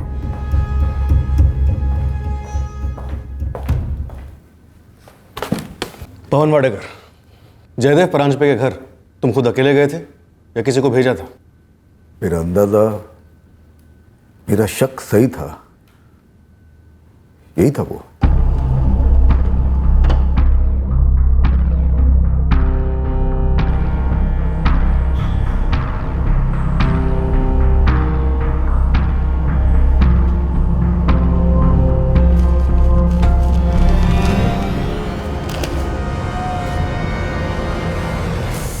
उर्मिला कभी अखबार नहीं पढ़ती थी, लेकिन इस जयदेव परांजपे मर्डर केस से जुड़ी हर एक खबर उसने पढ़ी, बार बार पढ़ी। उर्मिला को भी शक हो गया होगा कि तुम्हें उसके अफेयर के बारे में पता चल चुका है, और उस रात तुम अगरकर कॉलोनी गए और निकाल दी अपनी भड़ास जयदेव और उसकी बूढ़ी माँ पर। उसने ये अफेयर किया क्यों? वो कब से चल रहा था ये? तुम्हारा साथीदार कौन था पवन? कॉलोनी के सीसीटीवी में जयदेव की कार में हमें एक ही आदमी दिखाई दे रहा है। जैसे गर्म पानी नहीं होता मुंह में, नहीं आप उसे निगल सकते हो, नहीं थूक सकते हो, बिल्कुल वैसे ही फील होता है सर जब आपको मालूम पड़ता है कि आपकी बीवी का किसी दूसरे के साथ अफेयर चल रहा है। आप उसे सीधे मुंह पूछ भी नहीं सकते हो, लेकिन मन ही मन में घुटन होती है कि कौन है वो आदमी, वो जिल्लत, वो जलन, वो दर्द। वो मर्डर, जयदेव और उसकी माँ का मर्डर तुमने ही किया ना पवन? शायद किया होता। शायद नहीं, पक्का तुमने ही किया। सर मेरे बेटे आकाश की 12वीं की एग्जाम है, उसे इस गंदगी के बारे में कुछ नहीं पता, उस पर कुछ असर नहीं होना चाहिए। ये दोनों मर्डर तुमने खुद किए या किसी को सुपारी दी थी? मैंने उर्मिला का अफेयर किसके साथ है ये ढूंढने की बहुत कोशिश की, पीछा किया था उसका, लेकिन नहीं पता कर पाया। लेकिन शायद वो जान गई थी कि मैं उसका पीछा कर रहा हूं। बहुत चालाक है वो, बहुत चालाक है वो। बताइए ना, कब से चल रहा था ये? तुम बोलो पवन, इस मर्डर की प्लानिंग कब से चल रही थी? जब तक आपको पक्का पता नहीं चलता कि कौन है वो, तब तक एक बेचैनी सी रहती है जो अंदर ही अंदर आपको कुरेदती है। लेकिन उन हालत में भी एक धुंधली सी आशा कायम रहती है कि शायद आप गलत हो, शायद आपका शक जो है बेबुनियाद हो। लेकिन जब आपको पता चलता है कि कोई है, कोई और है, तब एक धक्का लगता है, आप गिर जाते हो।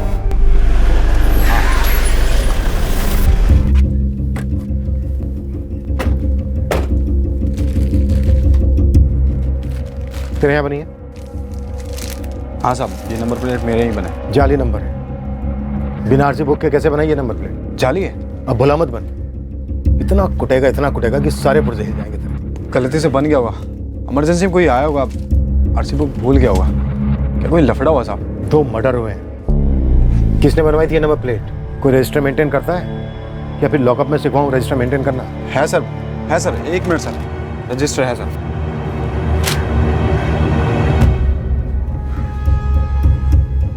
ये रहा साहब, पुष्कर नाम था साहब। आपण डायल केलेला नंबर अस्तित्वात नाही।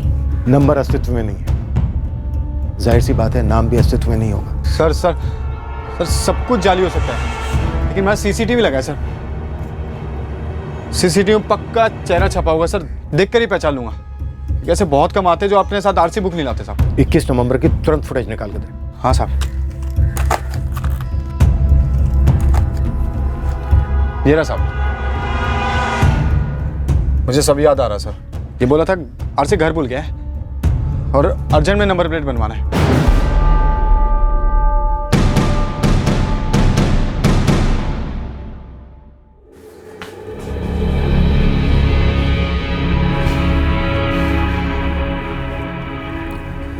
एक बात पूछूं? मैं तुम्हारे साथ बहुत खुश हूँ, लेकिन कभी कभी थोड़ा सा डर लगता है, कहीं मेरे पति ने मेरी मिसिंग कंप्लेंट पुलिस में दर्ज करा दी तो? काजल, देखो वो कंप्लेंट करे या ना करे वो उसका लुकआउट है, लेकिन मैं कभी तुम्हें शिकायत का मौका नहीं दूंगा। नई जिंदगी अलग होगी काजल, डोंट वरी। तुम शादी कर लेते हैं ना? मुझे तुम्हारे माँ बाप से भी मिलना है। मिलोगी, बहुत जल्दी मिलोगी।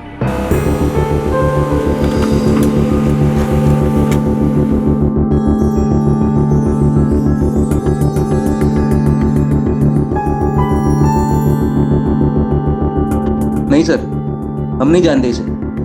कौन है ये? जयदेव की कार पर जो जाली नंबर प्लेट लगी मिली, वो इसी ने बनवाई थी। वो गौरी का कुछ पता चला आपको? अभी नहीं, पर एक और संदिग्ध उभरा है इस केस में, पवन वाडेकर। इस पवन वाडेकर की बीवी उर्मिला के साथ अफेयर था जयदेव जी का।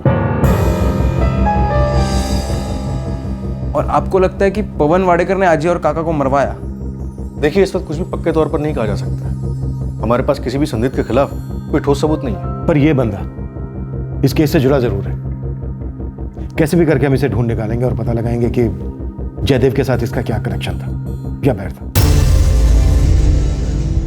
क्या कह रही हैं आप मुझसे गौरी के बारे में बात करना चाहते हैं? देखिए मैडम, गौरी मेरे साथ नहीं है और ना ही मुझे ये पता है कि वो इस वक्त कहाँ है। 5 साल पहले वो मुझे लूट कर फरार हो गई थी, तब मैंने पुलिस में कंप्लेन भी की थी। एक मिनट, 20 साल पहले गौरी आपटे ने अपने पहले पति पुरुषोत्तम आपटे को छोड़ा आपके भाई समीर अधिकारी के लिए, और 10 साल पहले उसने आपके भाई समीर अधिकारी को छोड़ा आपके लिए, और अब आप बता रहे हैं कि 5 साल पहले उसने आपको छोड़ा किसी और के लिए।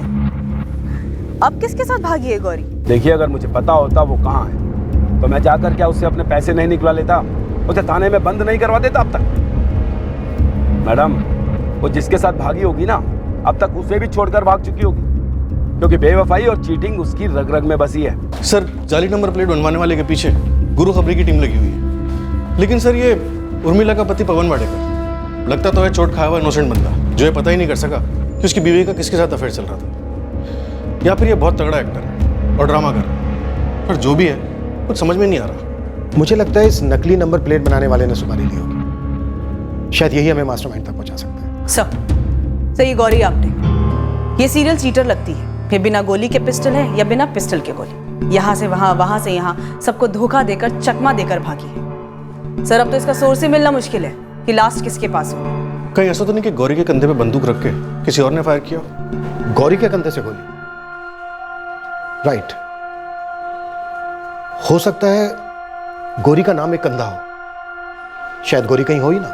क्योंकि वो अब हमारे परिवार का हिस्सा नहीं है सर। हमने उससे सारे रिश्ते तोड़ दिए, इसलिए शायद वो, शायद पता नहीं ये सब सच है या वहम है या क्या है। ये गोली या गुगली जो भी है, राजन ने हमें दी बातों बातों में। शायद वो जानता था कि गौरी हमें कभी मिलेगी ही नहीं। लेकिन वो जाली नंबर प्लेट बनवाने वाला बंदा तो असली है। असली गोली ये हमें पहुंचाएगा असली ट्रिगर तक, केस के मास्टरमाइंड तक। ये केस अब हमें एक घुमावदार रास्ते पर ले जाने वाला था, उस आदमी तक पहुंचाने जिसने जाली नंबर प्लेट बनवाई थी। पर इस आदमी का जयदेव ब्रांच पे या उनकी मां आशा लता जी से क्या रिश्ता था, ये अभी तक एक रहस्य था। पर हम आगे बढ़ रहे थे उस सच्चाई का पर्दाफाश करने जो इस डबल मर्डर का खुलासा करती, उस आदमी तक हमें ले जाती जिसने उस रात जयदेव परांजपे के घर की घंटी बजाई थी।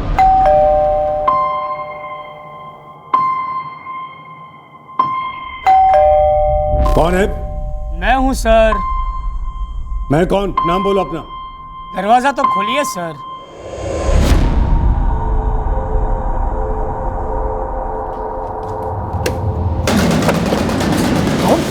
तुम्हारे आने की क्या हिम्मत?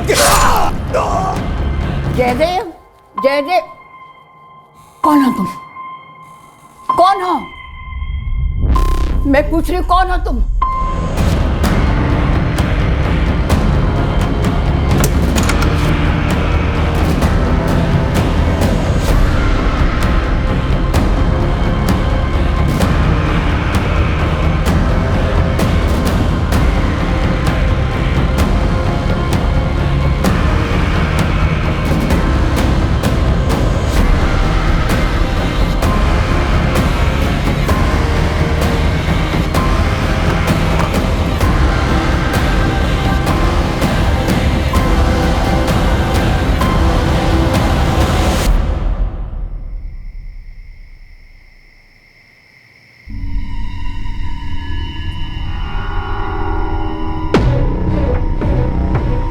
हमारी ये थ्योरी भी सही थी कि उस रात कातिल पार्क की दीवार फांदकर ही कॉलोनी में दाखिल हुआ और जयदेव परांजपे की कोठी तक पहुंचा। आखिरकार कौन था ये शख्स? साहब, आपके बंदे का नाम सुनील गावड़े है। इसका नंबर हाथ लगा है लेकिन आउट ऑफ सर्विस एरिया है। हाँ, इसे घर का एड्रेस पता चला है। कहाँ है उसका घर? पासपोर्ट में सोलापुर का एड्रेस है।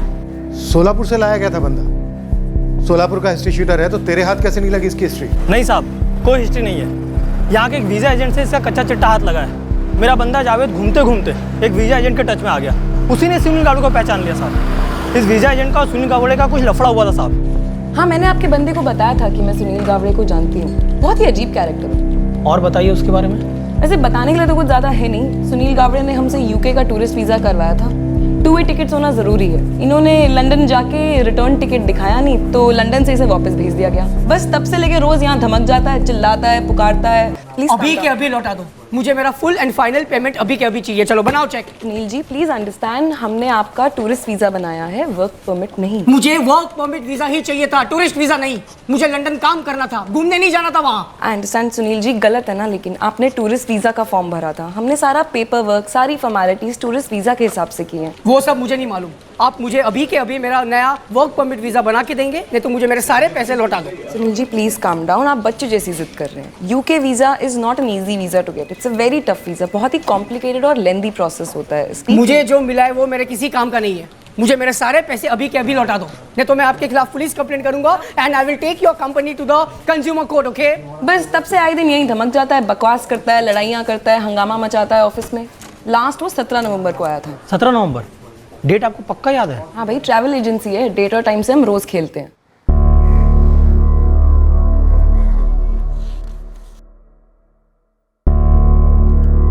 15 जुलाई की फ्लाइट ली थी मुंबई एयरपोर्ट से लंदन की, स्टैंप पे। और वहां से उसी दिन रिटर्न फ्लाइट से डिपोर्ट हुआ है। So listen, let me explain. Officer Johnson, please report to immigration counter immediately. उसका अभी का नंबर या पता कुछ भी हाथ नहीं लगा अभी तक। सोलापुर धावा बोलते हैं। इस एड्रेस पर कोई ना कोई तो मिलेगा ही। कोई नहीं तो पड़ोसी तो होंगे ही। साहब। कुछ मिला मोरे? जी साहब। साहब वो बंदा जिसने नकली नंबर प्लेट बनवाया था। हाँ उसका नाम पता चला हमें, सुनील गावड़े। तुम्हें कुछ और पता चला? वो पार्क वाले अंकल है ना गौतम जी, वो लाफ्टर क्लब वाले अंकल। हाँ उन्हें कुछ याद आया? वो इस सुनील गावड़े का फोटो देखते हैं पहचानते। याद आ रहा है, इस लड़के को मैंने जयदेव के साथ देखा था। बोल किसके लिए काम कर रहा है तू? अपने आप के लिए काम करता हूँ। हाथ पहले नाम बोल। जयदेव। तू अरे क्या चल रहा है जयदेव? जयदेव अरे बोल बोल। तू हाथ किसको लगा? अरे बोल पहले, नाम बोल पहले। हाथ किसको लगा तू? तो जाना बाबा, क्या चल रही है? तू जा यहाँ से, जा यहाँ से, जा, जा। अरे ये पब्लिक पार्क है, तेरे बाप की जागीर नहीं समझा? पता है हमें पता है, तू चुप रह। तू जाना बेटा यार, प्लीज माफ कर, चल। तेरे को ना देख लूंगा, रुक। तू जा रे, मैं तू रुक से। चल चल चल। क्या हुआ? कौन था ये लड़का? अरे मला माहित नहीं भाऊ, कब से मेरा पीछा कर रहा था। अरे इस तरह से कोई पीछा करता है, उसका मतलब कोई तो काम है ना। मुझे नहीं मालूम भाऊ, कल भी शायद मेरे कॉलोनी में आया था ये, पता नहीं कौन है। सर गौतम जी को बाकी कुछ याद नहीं, बस इसका चेहरा देखकर पहचान गए। जयदेव को भनक थी कि उसका पीछा किया जा रहा है। सर वो दो स्टूडेंट्स नीलेश मिश्रा और मोनिश झा, जयदेव जी ने उन पर भी शक किया पर कुछ नहीं निकला, बेकार ही शक किया उन पर। मुझे लगता है सुनील गावड़े जरूर इन्वॉल्व हो सकता है इस केस में। सोलापुर के लिए निकले, देखते हैं क्या स्टोरी है सुनील गावड़े।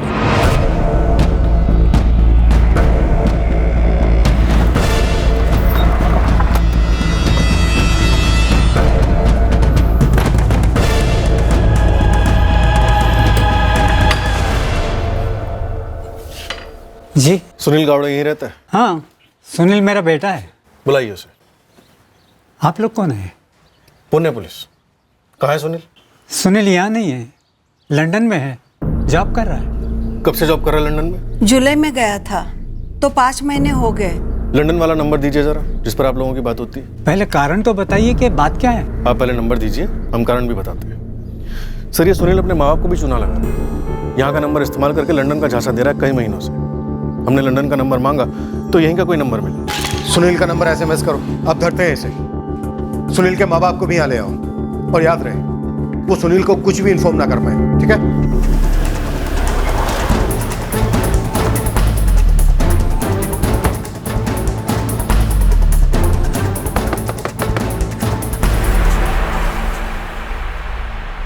जी सुनील गावड़े है घर पे?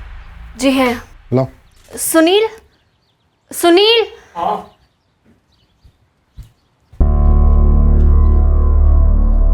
गुड न्यूज़ है तेरे लिए सुनील, तेरा लंदन का वर्क परमिट लग गया है। आजा।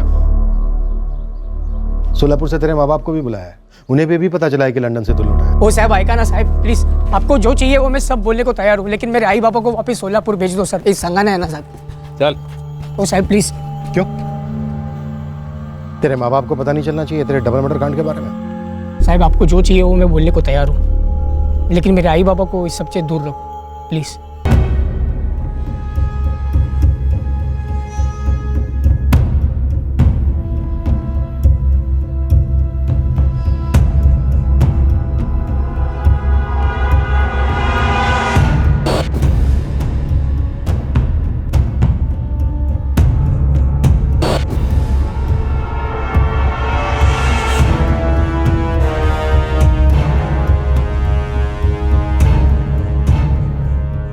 क्राइम सीन पर और आशा लता जी के गले पर मिले उंगलियों के निशान सुनील गावड़े की उंगलियों के निशान से मैच हुए। इस डबल मर्डर का हत्यारा सुनील गावड़े ही था। तूने सुपारी ली थी? बोलो किसका नाम लेना है, ले लेता हूं। क्यों मारा? दिमाग गर्म था। कारण क्या था? बहुत कारण थे सर। मुझे यूके जाना था, इसलिए आई बाबा ने अपनी ज़मीन गिरवी रख दी। एक दोस्त मिला, बोला यूके में काम दिलाएगा, कैसे दिलाएगा ये नहीं मालूम, लेकिन एक ट्रैवल एजेंसी में लेके गया। सर लंदन एयरपोर्ट से मुझे लात मार के भगा दिया। मालूम पड़ा ये लोगों ने वीज़ा में गड़बड़ी कर दी है। मेरे पैसे ख़त्म हो गए थे सब। एक लड़की से प्यार करता था, काजल नाम है उसका।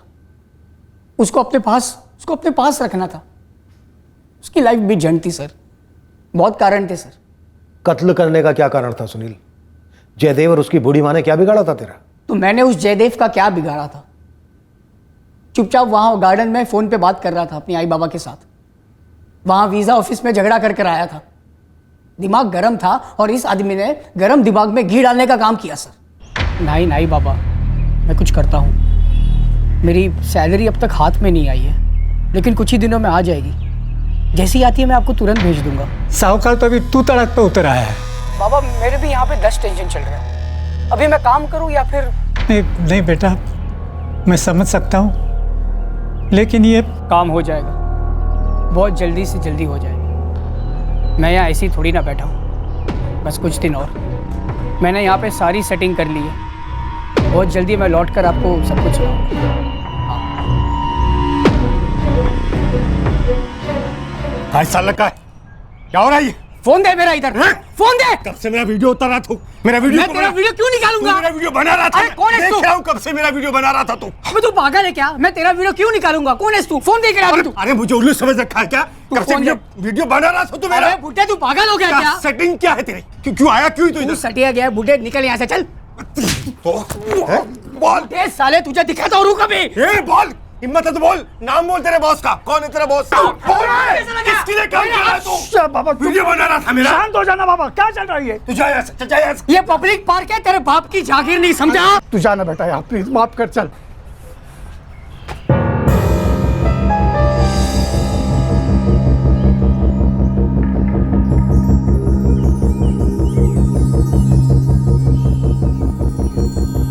मैं उसकी वीडियो नहीं ले रहा था। वहाँ गार्डन में अपने आई बाबा के साथ वीडियो कॉलिंग कर रहा था। पीछे गार्डन का बैकग्राउंड होना ज़रूरी था ताकि उनको लगे कि उनका लड़का लंदन के किसी पार्क में बैठा है। मैं तो उसको जानता भी नहीं था। तेरा जयदेव से कोई लेना देना नहीं था? नहीं सर, मैं तो उसका नाम भी नहीं जानता था।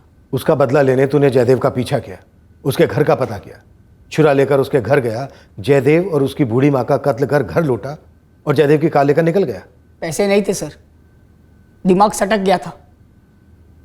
काजल के साथ घर बसाना था और इस जयदेव को भी सबक सिखाना था।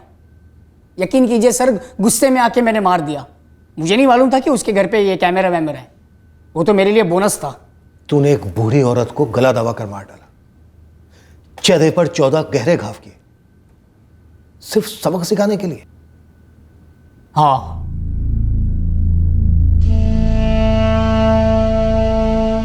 किसी भी माँ बाप के लिए बेहद कठिन होता है इस सच को झेल पाना कि उनके इकलौते बेटे ने न सिर्फ उन्हें धोखा दिया, बल्कि इतने घिनौने जुर्म को भी अंजाम दिया।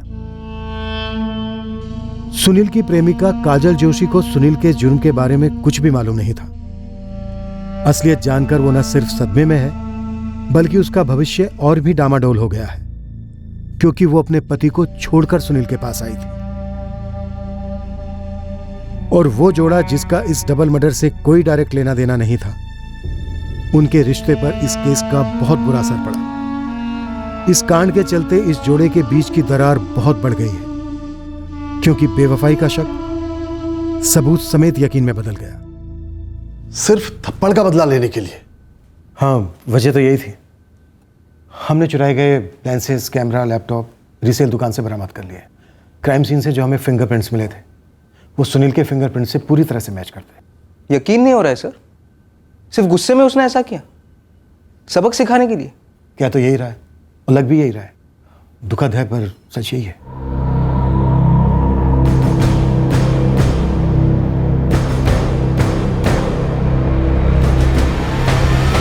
क्राइम पेट्रोल्स के और भी दिलचस्प कहानी देखने के लिए हमारे चैनल को सब्सक्राइब करें और बेल आइकॉन दबाना न भूलें।